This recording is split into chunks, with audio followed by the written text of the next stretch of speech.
My dear friends, welcome to the Prep Journal IS, the Hindu for prelims and mains integrated. PDF भी on Telegram and link comment में होगा. आज कोई important economics related news नहीं था, तो starting with the first page and the first news is related to internal security GS3. And news क्या है कि Intel grid linked to NPR with details of 119 crore residents. मतलब नेशनल पॉपुलेशन रजिस्टर पर जो 119 crore resident हैं उनकी डेटा इंटेल ग्रिड के साथ लिंक हो चुका है. National intelligence grid, also called net grid. Okay, the issue is concerning और इसका इम्प्लीकेशन क्या होगा देखेंगे. बट एक लार्जर इशू क्या है कि नेट ग्रिड क्या है, नेशनल इंटेलिजेंस ग्रिड. और हाई पॉसिबिलिटी होता है कि एग्ज़ाम में यही आएगा, नेट ग्रिड. प्रीलिम्स में किस मिनिस्ट्री के अंदर आता है, ministry of home affair. And mains में critically analyze the role of net grid in counter terrorism, organized crime, drug trafficking, human trafficking, financial crime. जितने भी थ्रेट्स हैं नेशनल सिक्योरिटी से रिलेटेड उसमें इंटेल ग्रिड का या फिर नेट ग्रिड का इंपॉर्टेंट रोल है. तो जब भी क्वेश्चन आए तो उसमें 1 से 2 पॉइंट नेट ग्रिड का तो आएगा ही आएगा. तो this becomes a core of the national security या फिर internal security paper GS3. Net grid. Net grid क्या है, what is net grid? It's a platform of data sharing, data access for the police and investigating agencies to access government and private data, जैसे Aadhaar card related data, bank detail, transaction detail, PAN, travel data, visa data police को और investigating agencies को access होती है. उसे क्या उसका advantage क्या है? For intelligence gathering and speedy investigation of the crimes. Data access होगा, इफ़िशियंट इन्वेस्टिगेशन होगा, इन्वेस्टिगेशन इफ़िशियंट होगा, कन्विक्शन रेट इंक्रीज होगा. कन्विक्शन रेट मतलब किसी भी अपराधी को हम सज़ा दिलाने में कितना सक्सेसफुल हुए हैं, कितने अपराधी सज़ा तक अपराध FIR दर्ज हुआ, उसे सज़ा मिला कि नहीं मिला, कन्विक्शन रेट. कल की न्यूज़ में पढ़े थे कि चाइल्ड एक्सप्लॉयटेशन और चाइल्ड ट्रैफिकिंग कंटिन्यू हो रही है डिस्पाइट कि काफ़ी स्ट्रिंजेंट लॉज हैं, मल्टीपल ऑर्गेनाइजेशंस हैं, फिर भी बढ़ रही है. रीज़न था कि कन्विक्शन रेट मात्र 4.8% है, मतलब सज़ा नहीं दिलवा पा रहे हैं. क्यों? पुअर इन्वेस्टिगेशन के कारण कन्विक्शन रेट लो था. तो बेटर इन्वेस्टिगेशन के कारण कन्विक्शन रेट इंक्रीज कर सकता है. जुडिशियल डिले भी कम होगा. इन्वेस्टिगेशन सही नहीं होने के कारण फ्रीक्वेंट एडजर्नमेंट होता है, तो जुडिशियल ट्रायल डिले होता था, अब केसेस डिले कम हो जाएंगे. इम्प्लीकेशंस क्या हैं इसके, और ये इम्प्लीकेशंस दोनों कैसे मैटर करेगा? ये जो न्यूज़ है और लार्जर जो इश्यूज़ हैं दोनों में सेम इम्प्लीकेशन लिख सकते हैं. क्या है implication? Privacy and surveillance concern. The data और the grid can be use for privacy या फिर सर्वेलांस के लिए, मास सर्वेलांस निगरानी रखने के लिए यूज किया जा सकता है लोगों पर, पॉलिटिकल पार्टी पर. डेटा प्रोटेक्शन गैप, इसका मतलब कि करेंटली ऐसा कोई लॉ या फिर डेडिकेटेड ऑर्गेनाइजेशन नहीं है जो डेटा प्रोटेक्शन के क्षेत्र में काम कर रहा है. तो डेटा का मिसयूज हो सकता है बियॉन्ड पर्पस के बियॉन्ड मिसयूज हो सकता है. जिस पर्पस के लिए, क्राइम के लिए डेटा का एक्सेस हुआ और उसका यूज़ सर्विलांस के लिए किया जा सकता है. देन थर्ड की accountability and oversight. Who will access data and for what purpose is not defined.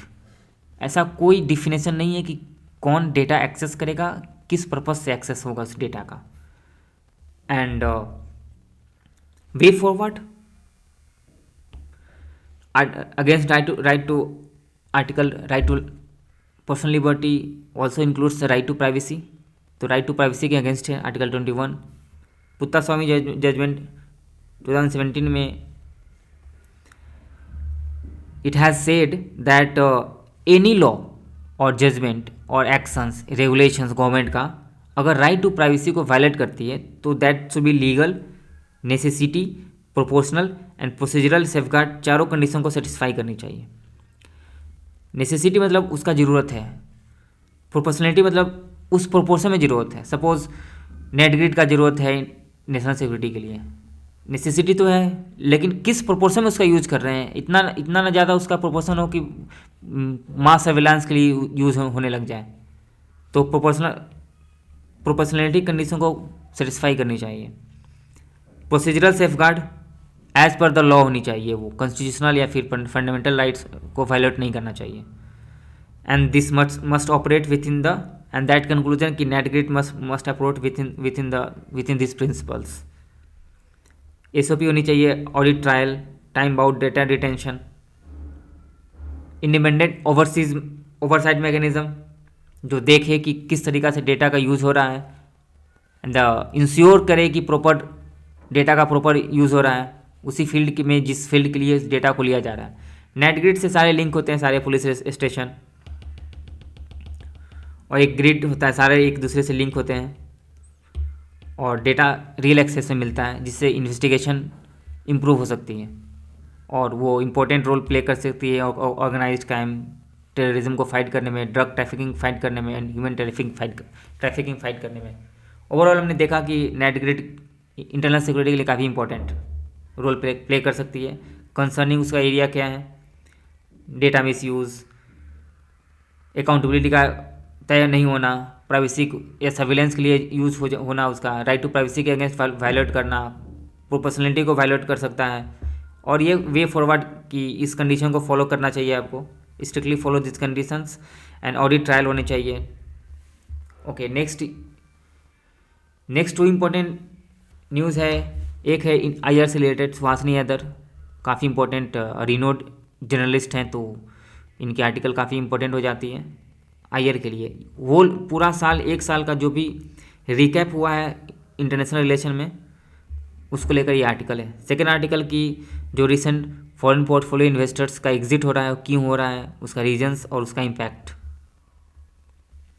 Suhasini Haider का ये आर्टिकल में कहती हैं कि we started with very thumbing voice, we had a trade bilateral trade talks with various countries and improved balancing roles between the US and Russia. Now अब क्या होता है कि स्टार्टिंग में ही 2025 के स्टार्टिंग में यूएस टैरिफ लगाता है 25% पहले, रेसिप्रोकल टैरिफ। उसके बाद फिर रसिया सैंक्शन के लिए, रसिया से ऑयल खरीदने के लिए फिर सैंक्शन में 25% टैरिफ, टोटल 50% टैरिफ हुआ। और इस टैरिफ का काफ़ी इम्प्लीकेशंस हुए हैं इंडिया यूएस के रिलेशन में, इंडिया के एक्सपोर्ट्स में, रुपीज़ डिप्रिसिएशन में, एफडीआई का कमी होना। थर्ड इम्प्लीकेशन हुआ कि जो ट्रम्प साहब का इमिग्रेशन रेस्ट्रिक्शन और H1 वीज़ा पे जो रेस्ट्रिक्शन हुआ, उससे रेमिटेंस, इंडिया का जो रेमिटेंस वो भी खतरा में आ गया। रेमिटेंस मतलब जो फॉरेनर जो इंडिया में एनआरआई जाते हैं, इंडियन एनआरआई जो यूएस में काम करने जाते हैं, वो वहाँ से पैसा कमा कर इंडिया लाते हैं, उसको रेमिटेंस बोलते हैं। तो नेक्स्ट इंडिया चाइना, ठीक है, इंडिया चाइना का फ़्लाइट वीज़ा पिलग्रिमेज के लिए स्टार्ट हो चुका है, बट LAC पे अभी भी कंटिन्यू टेंशन है। और सेकेंड की ऑपरेशन सिंधु के समय China has backed aggressively to Pakistan. rise in global unpredictability, overall global predictability continue is on rising। Russia Ukraine war, China South China Sea, Taiwan में कभी अटैक कर सकता है, Israel Gaza, Iran, Yemen, Venezuela. Overall global predictability uncertainty is rising and the weakening of the international rule based order को week कर रहा है। Venezuela में यूएसए क्या कर रहा है, अपना यूनिलेटरल सैंक्शन लगा रहा है। This is against the United Nations norms, against the sovereignty. Might is right का ये पॉलिसी अपनाया जा रहा है, might is right. China continuously threatening South China Sea में सारे नेबरिंग कंट्रीज़ को, against the international rule of order. Russia Ukraine Russia has been aggressor and capturing the sovereign territory of Ukraine, Gaza and Israel, that the high level of human suffering against the international rule of order.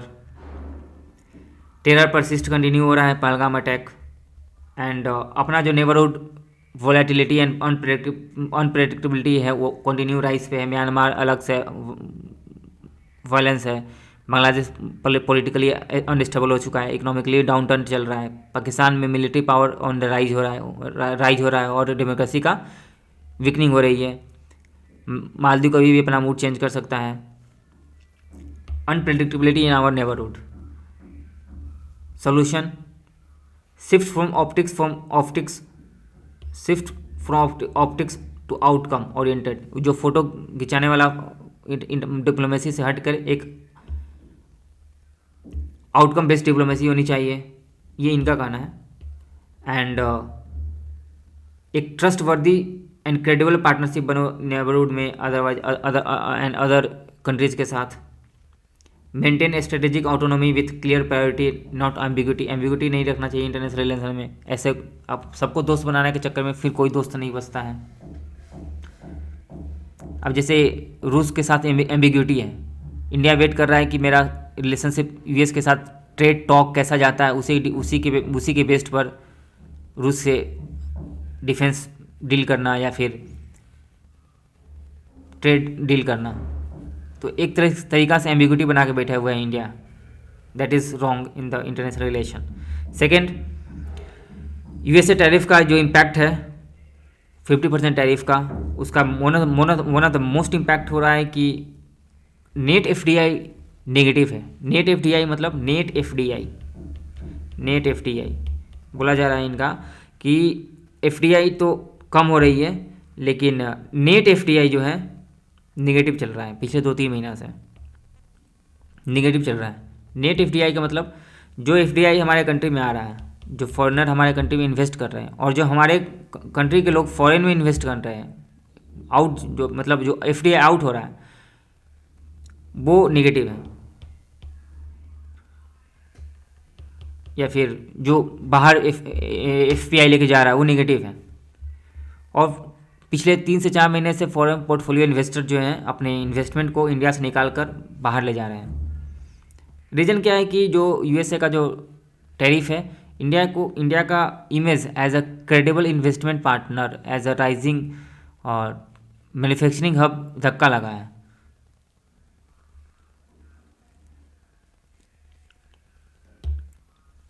And government of India क्या कर रही है कि किसी तरीका से GST में reform किया जिससे डोमेस्टिक डिमांड इंक्रीज हो।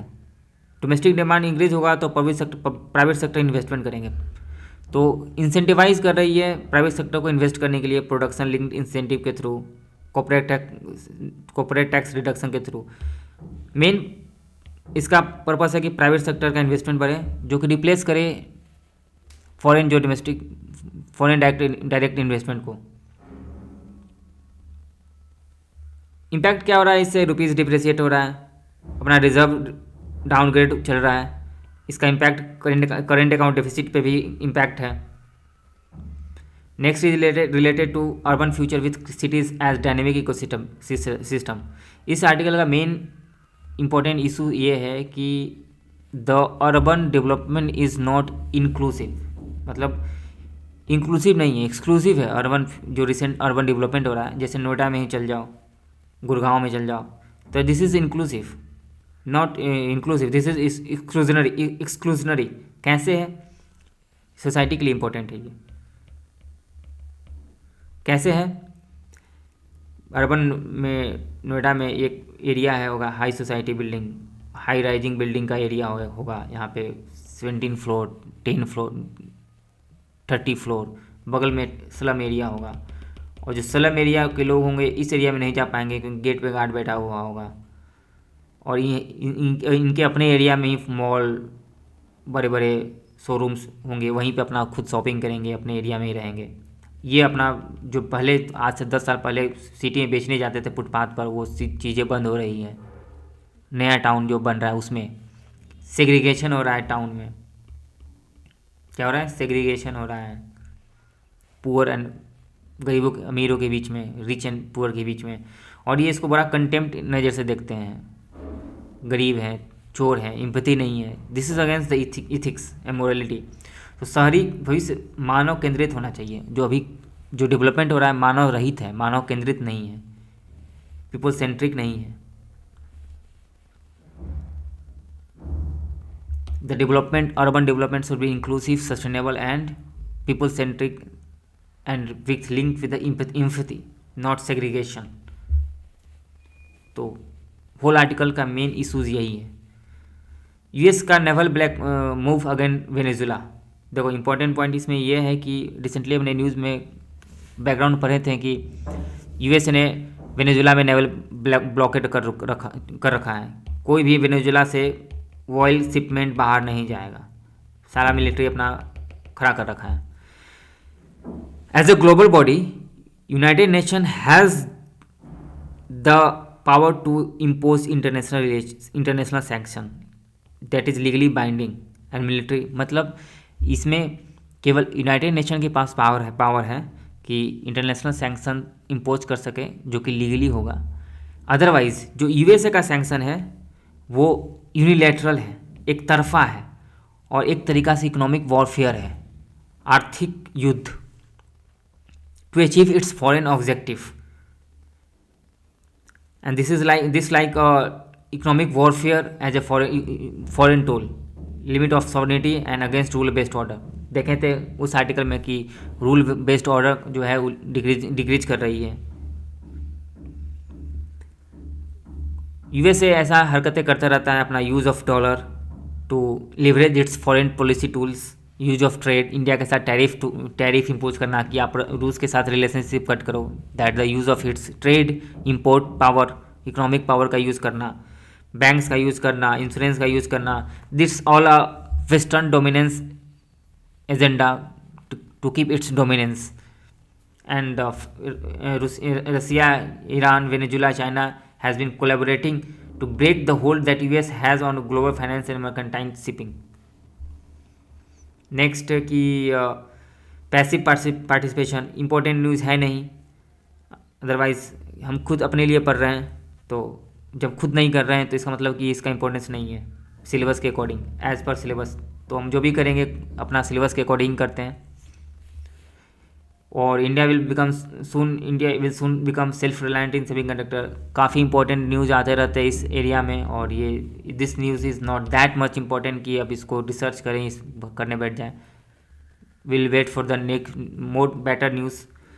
एंड अगेन बस इंटरनेशनल न्यूज़ से अवेयर रहना है कि वेनेजुला में क्या हो रहा है। यूएसए पेंटागन बोला कि फ्यूचर में इंडिया चाइना सब वॉर हो सकती है, एक दूसरे को लड़वा रहा है। ठीक है, बस अवेयर होना है, नॉट इस पर रिसर्च नहीं करना है। हाँ, काम का चीज़ यहाँ पे आ गया कि हॉन्डुरस में जो प्रेसिडेंट जीता है वो ट्रम्प बैक्ड है। Trump backed president has been in Honduras. नाम क्या है? नाइसरी अस्फुरा। हॉन्डुरस कहाँ, ये इंपॉर्टेंट बन जाता है। 3 लोग कंट्रीज़ के आसपास है, Guatemala, El Salvador and Nicaragua. Okay, and Costa Rica, Panama, Colombia, Mexico, this are all South American countries. Panama news में रहता है, पनामा से ऊपर कोस्टा रिका है, कोस्टा से ऊपर निकारागुआ है, फिर हॉन्डुरस और एल साल्वाडोर साथ में। ये एल साल्वाडोर इंपॉर्टेंट न्यूज़ इसलिए था कि क्रिप्टो करेंसी को लेकर काफ़ी फेमस था कि क्रिप्टो करेंसी को ही अपना नेशनल करेंसी बना दिया था, फिर नुकसान हो गया जब क्रिप्टो करेंसी का वैल्यू कम हुआ। तो okay, that's all for the today. One more news की rabies is a viral disease. बस नहीं याद रखना है कि rabies is a viral disease. That's all for the today. Do like, share and subscribe. Thank you.